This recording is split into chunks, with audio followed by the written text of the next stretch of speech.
नमस्कार दोस्तों, मैं अर्जुन आपका स्वागत करता हूँ स्टे बाय अर्जुन के यूट्यूब चैनल में। तो दोस्तों आज की हमारी क्लास है प्रायद्वीपीय भारत की जो है दोस्तों आज की हमारी क्लास है। तो दोस्तों वीडियो को अंत तक जरूर देखना ताकि सभी क्वेश्चन जो है आपको आसानी से याद हो जाएं। साथ ही दोस्तों अगर आप हमारे चैनल पर पहली बार आएँ तो हमारे चैनल को भी सब्सक्राइब कर लीजिएगा, साथ ही बेल आइकन को प्रेस कर लीजिएगा ताकि हमारे आने वाले वीडियो का नोटिफिकेशन जो है आप तक पहुँचता रहे। तो चलिए दोस्तों वीडियो को स्टार्ट करते हैं। यानी आज की क्लास में जानने वाले हैं दोस्तों प्रायद्वीपीय भारत के बारे में जो है जानेंगे। दोस्तों अब ये प्रायद्वीपीय भारत होता क्या है, यहाँ पर समझेंगे प्रायद्वीप का मतलब क्या है। तो ज़मीन का या भूमि का एक ऐसा भाग होता है जो तीन तरफ से जो है पानी से घिरा होता है, तो उसी को जो है दोस्तों प्रायद्वीप जो है कहा जाता है। तो इसलिए जो है भारत का जो प्रायद्वीपीय भाग है यानी जो दक्षिणी भारत है वह जो है तीन ओर से घिरा है, तो इसलिए जो है उसको प्रायद्वीपीय भारत के नाम से जो है जाना जाता है। तो चलिए दोस्तों अब इसका जो है एक मैप बना लेते हैं ताकि अच्छे से जो है आपको समझ आ जाए।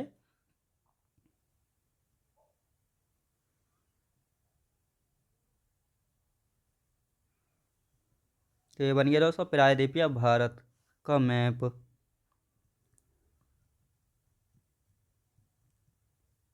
प्रायद्वीपीय भारत ये हो गया भूमि।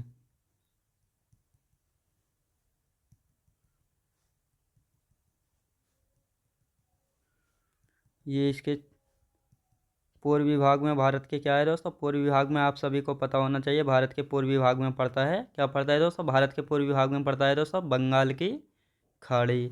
और भारत के पश्चिमी भाग में क्या पड़ता है ये भी आपको पता होना चाहिए, भारत के पश्चिमी भाग में पड़ता है दोस्तों अरब सागर जो है पड़ता है। और भारत के दक्षिणी भाग की यदि बात की जाए तो भारत के दक्षिण में जो है कौन सा समुद्र पड़ता है, तो भारत के दक्षिणी भाग में जो है हिंद महासागर पड़ता है। याद रखें दोस्तों हिंद महासागर जो है पड़ता है।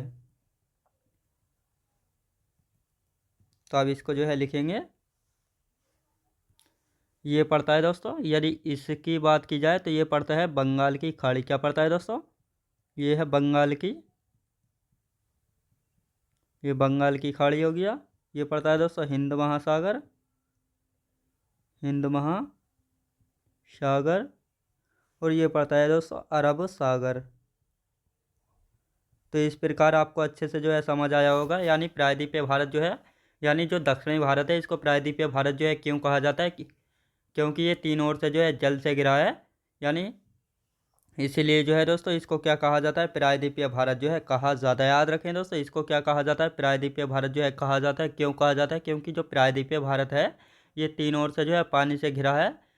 पूर्वी भाग में दोस्तों बंगाल की खाड़ी है, पश्चिमी भाग में अरब सागर और भारत के दक्षिण में जो पड़ता है हिंद महासागर जो है पड़ता है। इसलिए इसको प्रायद्वीपीय भारत जो है कहा जाता है। मैंने अभी आपको बताया कि ज़मीन का या भूमि का एक ऐसा भाग जो तीन ओर से जो है जल से घिरा होता है, तो उसको जो है प्रायद्वीपीय भाग जो प्रायद्वीपीय जो है कहा जाता है।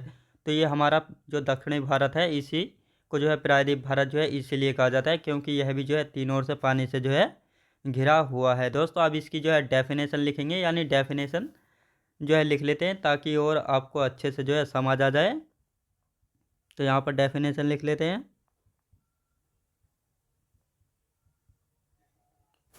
प्रायद्वीपीय भारत की यदि बात करते हैं तो यहाँ पर लिखेंगे प्रायद्वीप जमीन या भूमि का ऐसा भाग होता है जो तीन ओर से पानी से घिरा होता है, प्रायद्वीप कहलाता है। प्रायद्वीप जो है कहलाता है। याद रखें दोस्तों अब आपको जो है अच्छे से समझ आया होगा। यानी प्रायद्वीप जमीन का या भूमि का एक ऐसा भाग होता है जो तीन ओर से जो है पानी से घिरा होता है, वह प्रायद्वीप जो है कहलाता है। याद रखें दोस्तों क्या कहलाता है, प्रायद्वीप जो है कहलाता है। अब बात आती है दोस्तों अरब सागर, विश्व का जो है सबसे बड़ा प्रायद्वीप कौन सा है। याद रखें दोस्तों विश्व का सबसे बड़ा प्रायद्वीप कौन सा है, तो आपको पता होना चाहिए विश्व का जो है सबसे बड़ा प्रायद्वीप है दोस्तों अरब प्रायद्वीप जो है विश्व का सबसे बड़ा प्रायद्वीप है। और प्रायद्वीपीय भारत में जो है कौन कौन से पर्वत आते हैं, यानी जो दक्षिणी भारत है इसमें जो है कौन कौन से पर्वत आते हैं, तो दोस्तों अरावली पर्वत आता है, विंध्याचल पर्वत, सतपुड़ा पर्वत पूर्वी घाट पर्वत, पश्चिमी घाट पर्वत और नीलगिरी की पहाड़ियाँ। तो ये सभी कहाँ पर आते हैं? तो ये सभी जो है दोस्तों दक्षिणी भारत यानी प्रायद्वीपीय भारत में जो है पड़ते हैं। तो दोस्तों इनको भी जो है मैप बनाकर जो है समझेंगे। तो सबसे पहले लिख लेते हैं विश्व का सबसे बड़ा प्रायद्वीप कौन सा है। तो यहाँ पर लिखेंगे विश्व का सबसे बड़ा प्रायद्वीप। विश्व का सबसे बड़ा प्रायद्वीप की यदि बात करते हैं तो अरब प्रायद्वीप है। कौन सा है दोस्तों? अरब। अरब प्रायद्वीप जो है दोस्तों विश्व का सबसे बड़ा प्रायद्वीप है। याद रखें दोस्तों। आप देखते हैं दोस्तों, यहाँ पर एक मैप बना लेते हैं।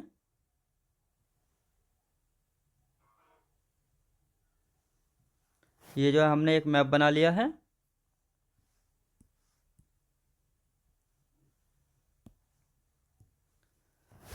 अब इसमें देखेंगे कौन कौन से जो है पर्वत वगैरह जो है पड़ते हैं। तो ये पड़ता है दोस्तों,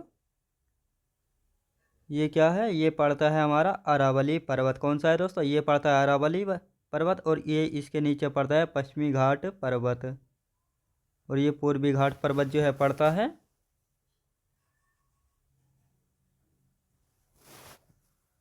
इसको जो है पहले अच्छे से बनाते हैं ताकि अच्छे से जो आपको समझ आ जाए।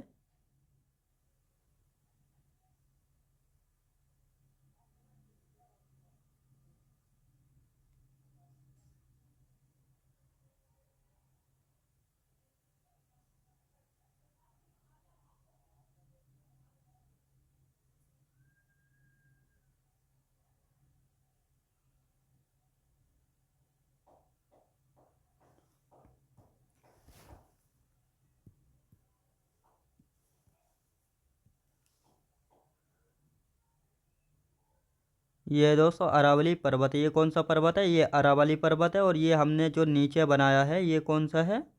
ये है पश्चिमी घाट पर्वत। कौन सा दोस्तों? ये बनाया हमने पश्चिमी घाट पर्वत। और ये इसके नीचे पड़ती है, ये पड़ती है दोस्तों नीलगिरी की पहाड़ियाँ यानी पश्चिमी घाट व पूर्वी घाट के मिलान बिंदु पर जो है कौन सी पहाड़ियाँ पड़ती हैं ये भी आप सभी को पता होना चाहिए। कौन सी पहाड़ियाँ जो है पड़ती हैं? तो ये पड़ती हैं दोस्तों नीलगिरी की पहाड़ियाँ। कौन सी दोस्तों? नीलगिरी की पहाड़ियाँ जो है पड़ती हैं। और ये वाला पर्वत जो है कौन सा पड़ता है? ये पर्वत पड़ता है दोस्तों विंध्याचल पर्वत। और इसके नीचे पड़ता है दोस्तों सतपुड़ा पर्वत। कौन सा? सतपुड़ा पर्वत जो है पड़ता है। याद रखें दोस्तों, सतपुड़ा पर्वत पड़ता है इसके नीचे। और ये सतपुड़ा पर्वत जो है 3 भागों में है। याद रखें दोस्तों, कौन कौन से 3 भागों में? राजपीपला, महादेव और मैकाल हिल्स। याद रखें दोस्तों किन 3 भागों में है? तो ये 3 भागों में पड़ता है। इसको जो है 3 भागों में काट लेंगे। तो ये कौन कौन से 3 भागों में ये भी आपको जो है पता होना चाहिए। कौन कौन से 3 भागों में जो है पड़ता है ये आपको जो है अच्छे से पता होना चाहिए। तो ये 3 भागों में जो है पड़ता है। कौन कौन से 3 भाग हैं तो इनके बारे में भी जो है जानेंगे। अब इसको जो है लिख लेते हैं कौन कौन से भाग हैं। तो सबसे पहला आता है दोस्तों, ये वाला पड़ता है दोस्तों अरावली पर्वत। कौन सा है ये? अरावली पर्वत। यहाँ पर लिखेंगे अरावली पर्वत। ये कौन सा है? ये है अरावली पर्वत। और ये वाले की यदि बात करते हैं विंध्याचल पर्वत। विंध्याचल पर्वत। याद रखें दोस्तों ये कौन सा पड़ता है? ये पड़ता है विंध्याचल पर्वत। याद रखें दोस्तों ये कौन सा है? ये है विंध्याचल पर्वत। ये पड़ता है दोस्तों पूर्वी घाट पर्वत पड़ता है, पूर्वी घाट पर्वत। और ये वाला कौन सा है दोस्तों? ये है मैकाल रेंज। मैकाल रेंज। याद रखें दोस्तों ये पड़ता है मैकाल रेंज। और ये वाला पड़ता है महादेव हिल्स। याद रखें दोस्तों ये कौन सा है? ये है महादेव हिल्स। और यदि इसकी बात करते हैं तो ये कौन सा पड़ता है? ये पड़ता है दोस्तों राजपीपला की पहाड़ियाँ। राजपीपला की पहाड़ी। और यदि इसकी बात करते हैं तो ये कौन सा है? ये है दोस्तों पश्चिमी घाट पर्वत। ये पश्चिमी घाट पर्वत है जिसको जो है सह्याद्री के नाम से भी जो है जाना जाता है। सह्याद्री के नाम से भी जो है जाना जाता है। आप सभी को पता होना चाहिए सह्याद्री के नाम से किसको जाना जाता है? तो पश्चिमी घाट पर्वत को जाना जाता है। और पूर्वी घाट पे पश्चिमी घाट पर्वत के मिलान बिंदु पर नीलगिरी की पहाड़ियाँ पड़ती हैं। कौन सी दोस्तों? नीलगिरी की पहाड़ियाँ जो पड़ती हैं। याद रखें दोस्तों, नीलगिरी की पहाड़ियाँ कहाँ पर पड़ती हैं? तो ये नीलगिरी की पहाड़ियाँ जो हैं पश्चिमी घाट पे पूर्वी घाट के मिलान बिंदु पर जो है पड़ती हैं। याद रखें दोस्तों। अब ये सभी जो है कहाँ पर पड़ते हैं? तो ये सभी जो है प्रायद्वीपीय भारत में पड़ते हैं। कहाँ पर? ये प्रायद्वीपीय भारत में जो है आते हैं। कौन से? प्रायद्वीपीय भारत में ये पड़ते हैं। याद रखेंगे। अब देखेंगे दोस्तों, जो प्रायद्वीपीय भारत है इसका आकार कैसा है, इसका निर्माण कब हुआ था, यहाँ की सभी नदियाँ कैसी हैं, ये किसका भाग है, अंगारा लैंड का या गोंडवाना लैंड का, विस्तार कितना है, इसकी औसत ऊंचाई कितनी है, इन सभी के बारे में जो है जानेंगे। तो आप सबसे पहले देखेंगे इसका आकार कैसा है। यानी प्रायद्वीपीय भारत की यदि बात करते हैं तो इसका आकार कैसा है, यहाँ पर लिख लेते हैं। आकार की यदि बात करते हैं प्रायद्वीपीय भारत के आकार की, तो आकार कैसा आप सभी को पता होना चाहिए। त्रिभुजाकार इसका आकार है। त्रिभुजाकार आकार है। याद रखें दोस्तों, आकार कैसा है? त्रिभुजाकार आकार है। और इसका निर्माण की यदि बात की जाए, यानी इसका निर्माण कब हुआ था, तो इसके निर्माण की यदि बात की जाए तो प्री कैम्ब्रियन काल में जो है जो प्रायद्वीपीय भारत है इसका जो है निर्माण हुआ था। लिखेंगे प्री कैम्ब्रियन काल में जो है इसका निर्माण हुआ था। याद रखें दोस्तों, प्री कैम्ब्रियन काल में जो है किसका निर्माण हुआ था? तो ये हुआ था प्रायद्वीपीय भारत का। और यहाँ की सभी नदियों की बात की जाए तो यहाँ की सभी नदियाँ कैसी हैं? वृद्ध अवस्था में है। कैसी? वृद्ध अवस्था में। लिखेंगे यहाँ की सभी नदियाँ, यहाँ की सभी नदियाँ जो हैं दोस्तों वृद्ध अवस्था में है। कैसी? वृद्ध अवस्था में है।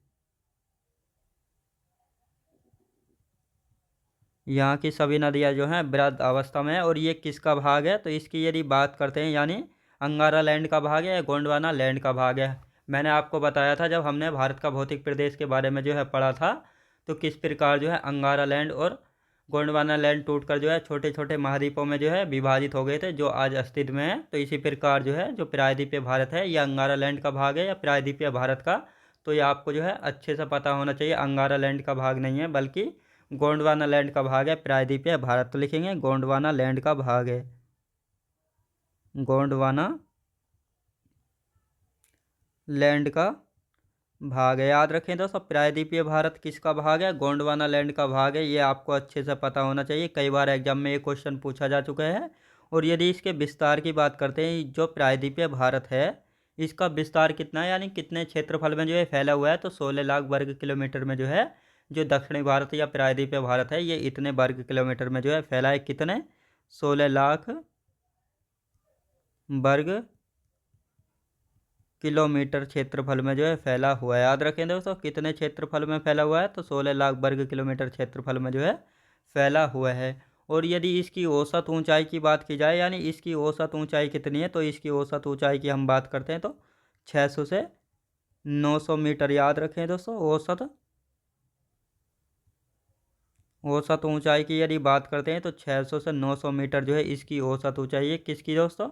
ये औसत ऊंचाई हो जाती है प्रायद्वीपीय भारत की। याद रखें दोस्तों। अब इसका एक बार रिवीजन करेंगे।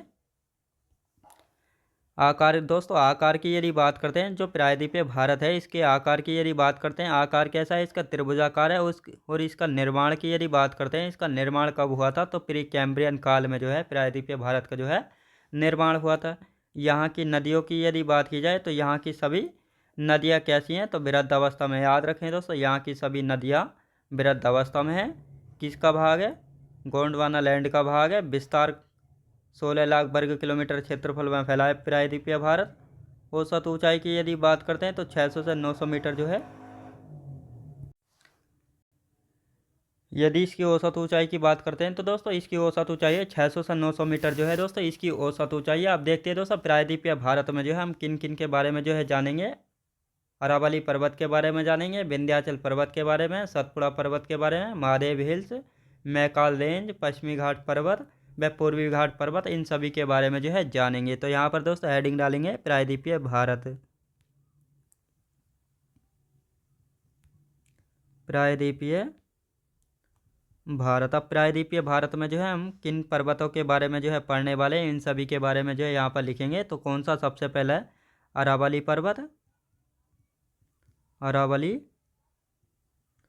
पर्वत ये कहाँ पर पड़ता है, ये आपको पता होना चाहिए, प्रायद्वीपीय भारत में। फिर आता है दोस्तों विंध्याचल पर्वत।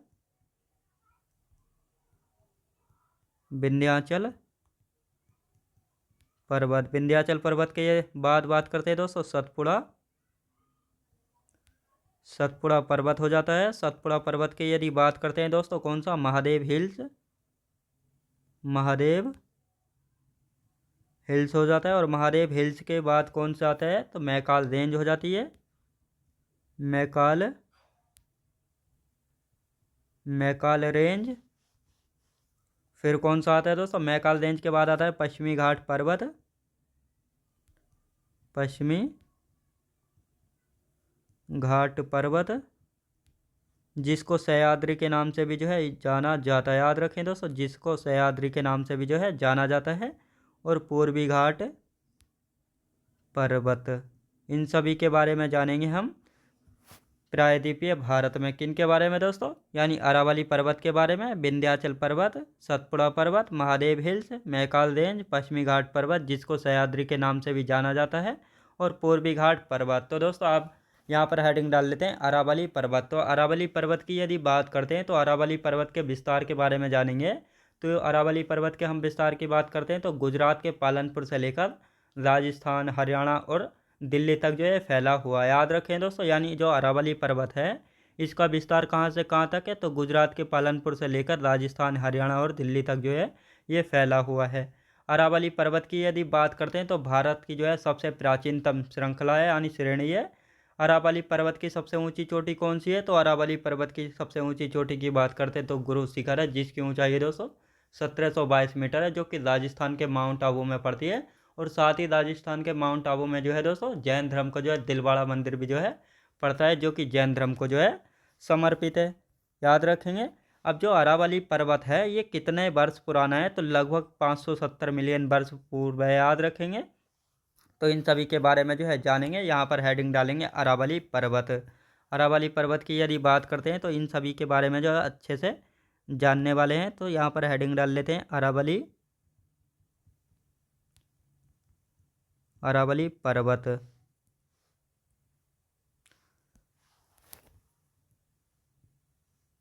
अरावली पर्वत दोस्तों समझाने के लिए जो है मैं यहाँ पर एक पर्वत जो है बना लेता हूँ।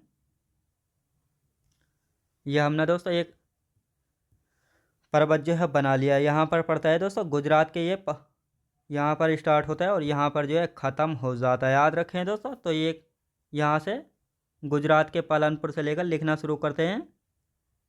गुजरात के पालनपुर से लेकर कहाँ तक फैला है? गुजरात के पालनपुर से लेकर यहाँ पर पड़ता है दोस्तों राजस्थान। याद रखें दोस्तों, यहाँ पर पड़ता है राजस्थान। तो गुजरात के पालनपुर से लेकर राजस्थान। राजस्थान के बाद क्या पड़ता है दोस्तों? राजस्थान के बाद पड़ता है, यहाँ पर पड़ता है दोस्तों हरियाणा। हरियाणा। और यहाँ पर है दोस्तों दिल्ली। यानी जो अरावली पर्वत है ये गुजरात के पालनपुर से लेकर कहाँ तक फैला है? गुजरात के पालनपुर से लेकर हरियाणा, राजस्थान, हरियाणा और दिल्ली तक जो है फैला। कहाँ तक दोस्तों? राजस्थान, हरियाणा और दिल्ली तक जो है फैला हुआ है। यदि बात करते हैं तो यहाँ से कौन सी नदी निकलती है? तो दोस्तों बनास नदी। बनास नदी निकलती है। और कौन सी नदी निकलती है दोस्तों? और लूनी नदी निकलती है। तो ये दोनों नदियाँ किस पर्वत से निकलती हैं? तो अरावली पर्वत से जो है इनका उद्गम होता है। किन दो नदियों का? लूनी नदी। याद रखें दोस्तों, बनास नदी और लूनी नदी जो है किस पर्वत से निकलती हैं? अरावली पर्वत से जो है निकलती हैं। अब साथ ही दोस्तों राजस्थान के माउंट आबू में जो है गुरु शिखर चोटी पड़ती है, जो कि अरावली पर्वत की जो है सबसे ऊंची चोटी है, जिसकी ऊंचाई की यदि बात करते हैं तो 1722 मीटर है। यहाँ पर जो है लिखेंगे। साथ ही राजस्थान के यहाँ पर लिखेंगे राजस्थान के माउंट आबू में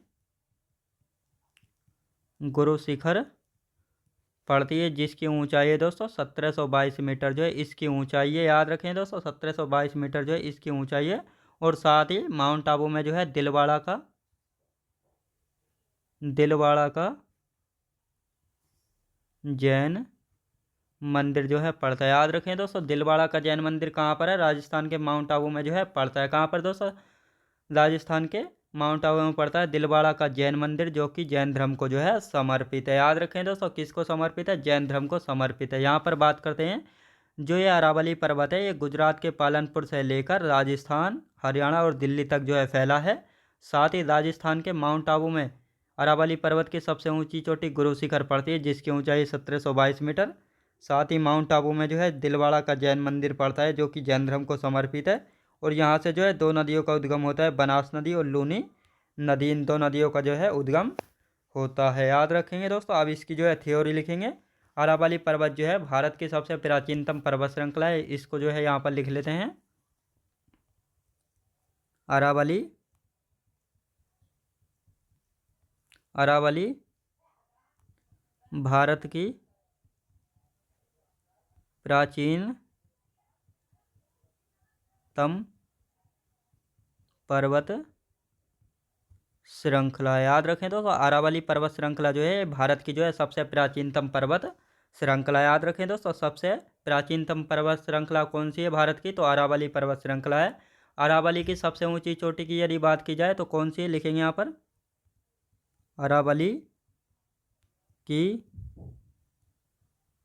सबसे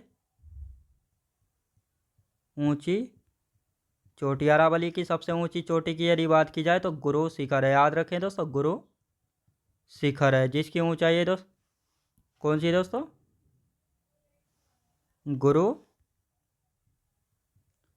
गुरु शिखर है, जिसकी ऊंचाई है 1722 मीटर। कितनी दोस्तों? 1722 मीटर। कहाँ पर पड़ती है? राजस्थान के माउंट आबू में। याद रखें दोस्तों, राजस्थान के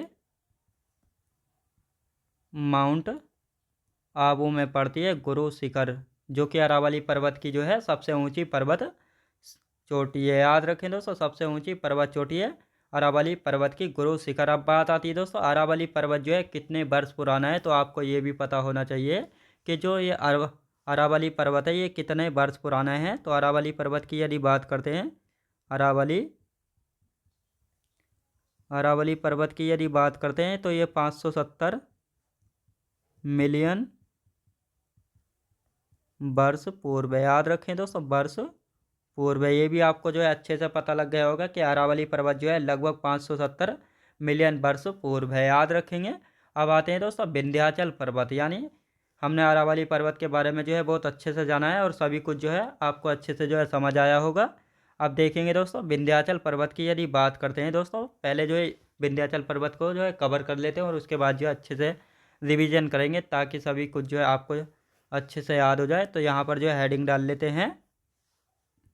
हेडिंग डालेंगे विंध्याचल पर्वत।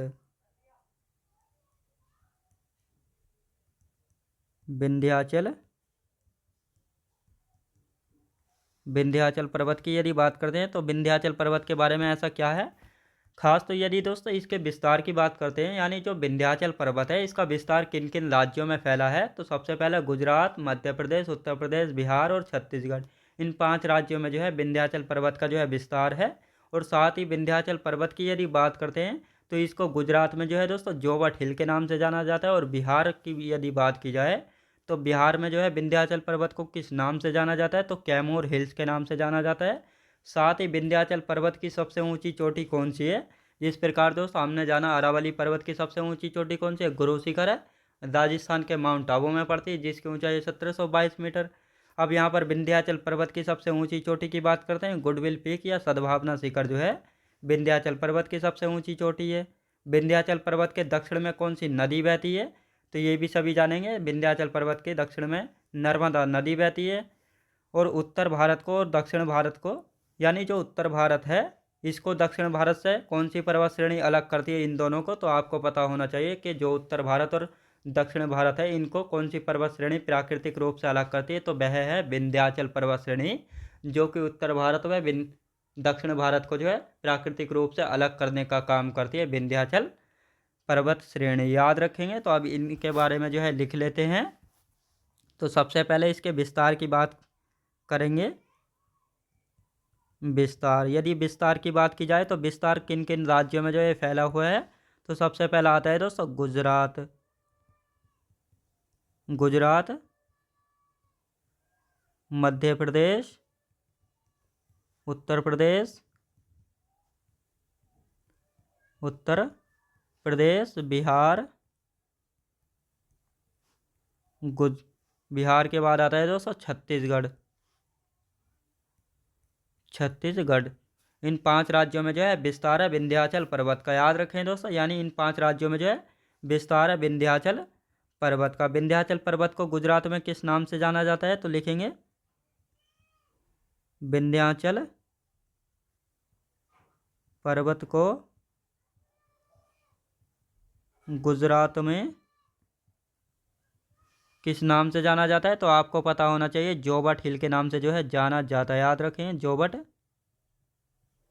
हिल के नाम से जो है जाना जाता है। याद रखें दोस्तों। यानी विंध्याचल पर्वत को जो है गुजरात में जोबट हिल के नाम से जो है जाना जाता है। तथा बिहार में किस नाम से जाना जाता है? तथा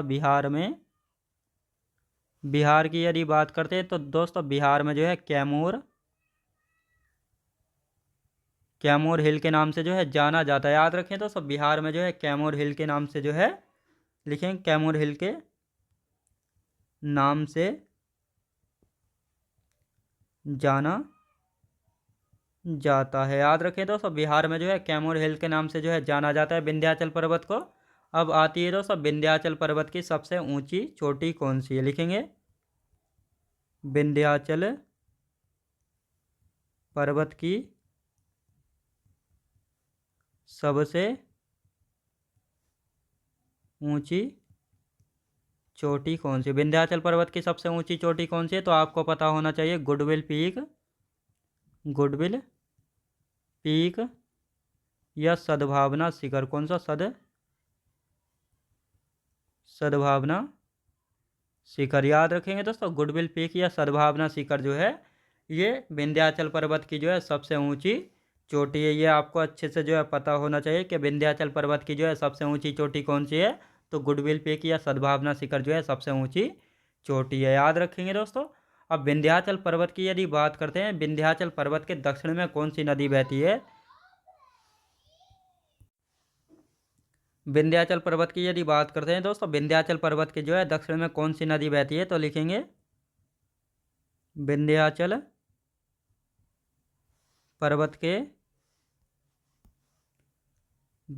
पर्वत के दक्षिण में कौन सी नदी बहती है? तो आपको पता होना चाहिए विंध्याचल पर्वत के दक्षिण में कौन सी नदी बहती है? नर्मदा नदी बहती है। याद रखें दोस्तों, नर्मदा नदी जो है बहती है। अब ये किस प्रकार दोस्तों यहाँ पर जानेंगे।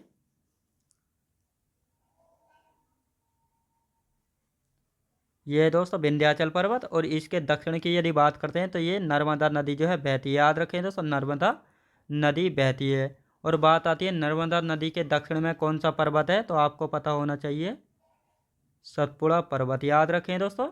यानी ये कौन सा है?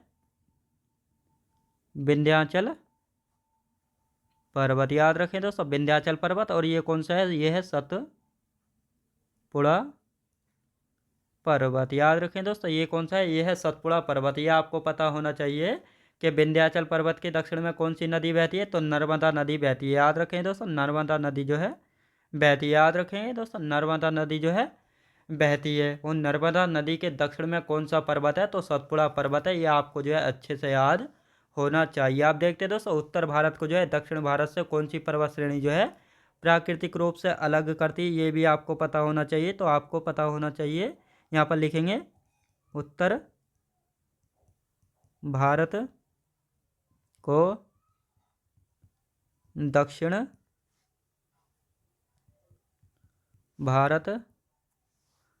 भारत से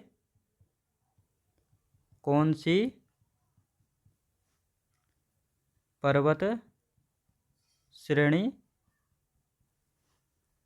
प्राकृतिक रूप से अलग करती है। तो कौन सी पर्वत श्रेणी जो है उत्तर भारत में दक्षिण भारत को जो है पर्वत श्रेणी अलग करती है? तो आपको पता होना चाहिए विंध्याचल पर्वत। विंध्याचल पर्वत श्रेणी। याद रखें दोस्तों, विंध्याचल पर्वत श्रेणी जो है अलग करती है। तो दोस्तों अब इसका जो है एक बार रिवीजन करेंगे ताकि सभी कुछ जो है आपको अच्छे से जो है याद हो जाए। विंध्याचल पर्वत की यदि बात करते हैं तो दोस्तों विंध्याचल पर्वत की यदि हम बात करते हैं तो इसके विस्तार की यदि बात करते हैं तो गुजरात, मध्य प्रदेश, उत्तर प्रदेश, बिहार और छत्तीसगढ़ यानी इन 5 राज्यों में जो है विंध्याचल पर्वत का जो है विस्तार है। विंध्याचल पर्वत को जो है गुजरात में किस नाम से जाना जाता है? जोबट हिल के नाम से जाना जाता है विंध्याचल पर्वत को गुजरात में। और बिहार में किस नाम से जाना जाता है? बिहार में जो है कैमूर हिल्स के नाम से जाना जाता है विंध्याचल पर्वत को। विंध्याचल पर्वत की सबसे ऊंची चोटी कौन सी है? दोस्तों आपको पता होना चाहिए विंध्याचल पर्वत की सबसे ऊंची चोटी कौन सी है। गुडविल पीक या सद्भावना शिखर जो है विंध्याचल पर्वत की सबसे ऊंची चोटी है। अब विंध्याचल पर्वत के दक्षिण में जो है कौन सी नदी बहती है, यानी विंध्याचल पर्वत के दक्षिण में कौन सी नदी बहती है? तो नर्मदा नदी बहती है। दोस्तों ये हमने बनाया विंध्याचल पर्वत और इसके दक्षिण की यदि बात करते हैं तो नर्मदा नदी बहती है। और साथ ही नर्मदा नदी के दक्षिण में कौन सा पर्वत है ये भी आपको पता होना चाहिए। तो सतपुड़ा पर्वत पड़ता है नर्मदा नदी के दक्षिण में, याद रखेंगे। अब उत्तर भारत को दक्षिण भारत से कौन सी पर्वत श्रेणी प्राकृतिक रूप से अलग करती है? तो ये आपको पता होना चाहिए विंध्याचल पर्वत श्रेणी जो है उत्तर भारत को दक्षिण भारत से प्राकृतिक रूप से जो है अलग करने का काम जो है करती है, याद रखेंगे। तो दोस्तों मैं उम्मीद करता हूँ आपको वीडियो क्वालिटी कंटेंट वगैरह सभी कुछ आपको पसंद आया होगा। पसंद आया तो लाइक शेयर और सब्सक्राइब करना बिल्कुल भी ना भूलें। साथ ही दोस्तों अगर आप हमारे चैनल पर पहली बार आएँ तो हमारे चैनल को भी सब्सक्राइब कर लीजिएगा, साथ ही बेल आइकन को प्रेस कर लीजिएगा ताकि हमारे आने वाले वीडियो का नोटिफिकेशन जो है आप तक पहुंचता रहे। चलिए दोस्तों मिलते हैं नेक्स्ट वीडियोज़ में।